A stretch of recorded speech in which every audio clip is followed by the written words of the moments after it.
Chers spectateurs, je vous salue. Comme je l'ai dit, aujourd'hui c'est la première séance de formation en ce qui concerne les mathématiques.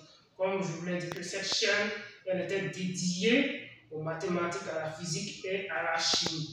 Donc aujourd'hui c'est la première vidéo sur quelques concepts mathématiques que les étudiants, les apprenants sont censés vraiment avoir une connaissance approfondie sur ces choses.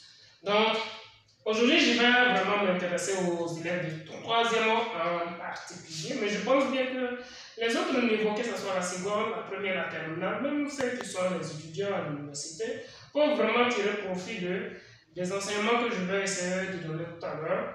Donc, il s'agit ici d'un chapitre intitulé, par exemple, racine carrée et valable sur racine carrée et valeur absolue.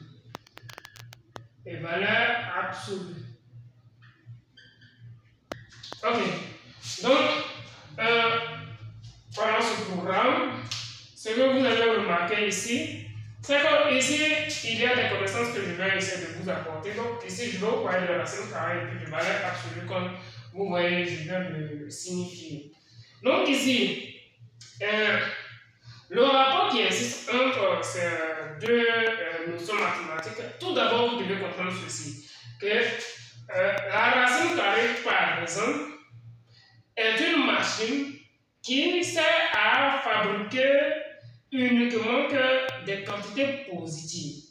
Donc, les quantités qui peuvent rentrer dans cette machine, c'est uniquement que des quantités positives. Ok? Ou nulles.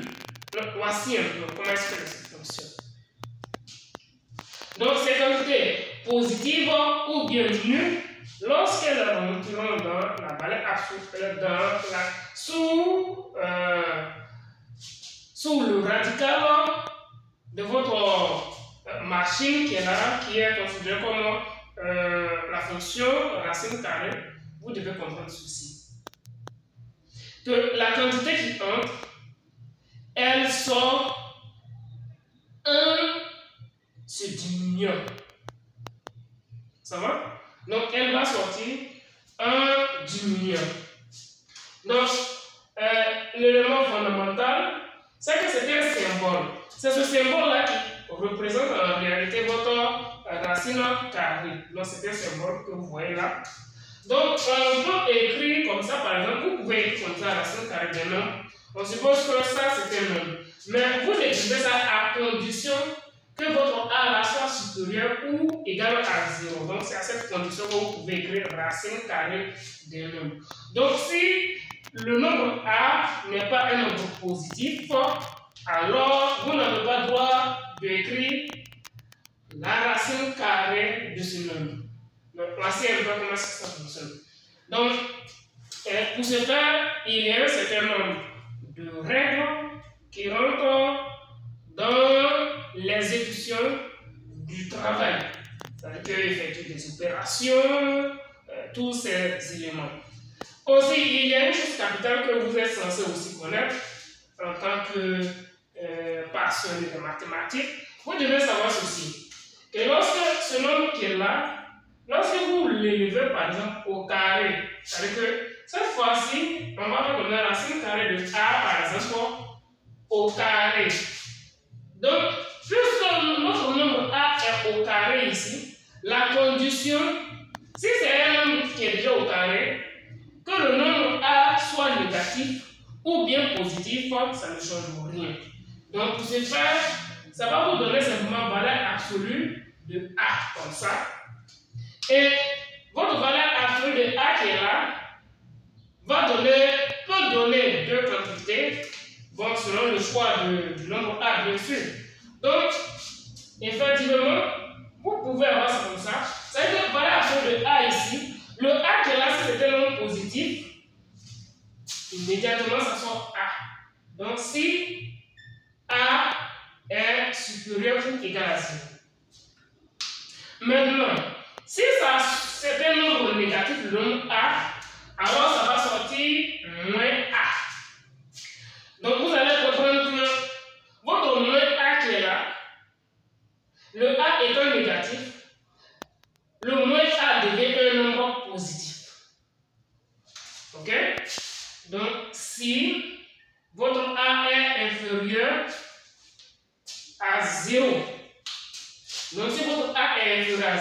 voici ce que ça va nous donner. Donc, ce que vous devez comprendre par la notion de valeur absolue, c'est que c'est une machine qui est destinée à la fabrication des nombres qui sont censés être des nombres réels, mais qu'après avoir fabriqué, lorsque ces nombres-là doivent sortir par exemple de la machine, ces nombres doivent sortir comme étant des nombres positifs, donc étant des quantités positives. Donc comprenez ceci, que la valeur absolue du nombre A par exemple c'est une distance, et une distance n'est jamais négative, une distance est toujours positive.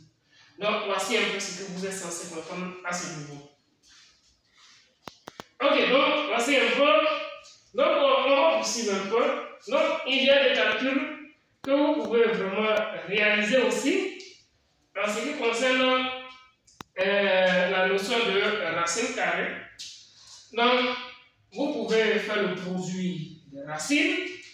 Si par exemple quelqu'un venait à prendre par exemple la racine carrée de A qui est un nombre positif bien sûr, multiplié par racine carrée de B par exemple, qui B est aussi un nombre positif, vous allez constater que vous conservez la racine et vous faites le produit des deux nombres. Donc, racine carrée de A fois racine carrée de B, c'est égal à la grande racine de A fois B. Donc, ça, c'est des outils pour pouvoir faire des réductions. Ok? De même, la notion de quotient peut intervenir. Dans certains cas, vous pouvez avoir racine carrée de A comme ça. Si par exemple, racine carrée de B, votre A et B sont tous deux des nombres positifs. Donc ici, vous aurez simplement la grande racine de A sur B.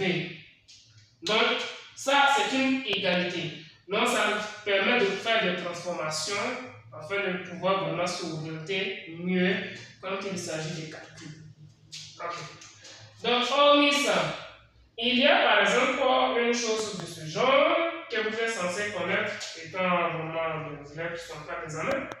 Par exemple, quelqu'un peut écrire comme ça, racine carrée de A comme ça, plus racine carrée de B.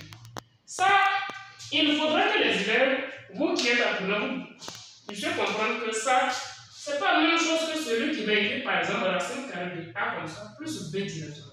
Donc il y a une différence entre les deux. Si vous calculez la quantité qui est là, vous additionnez cette quantité, vous allez voir qu'en additionnant les deux quantités en même temps, il peut prendre la racine carrée de la quantité de la sommation de A et B. Vous devez comprendre qu'il y a une différence.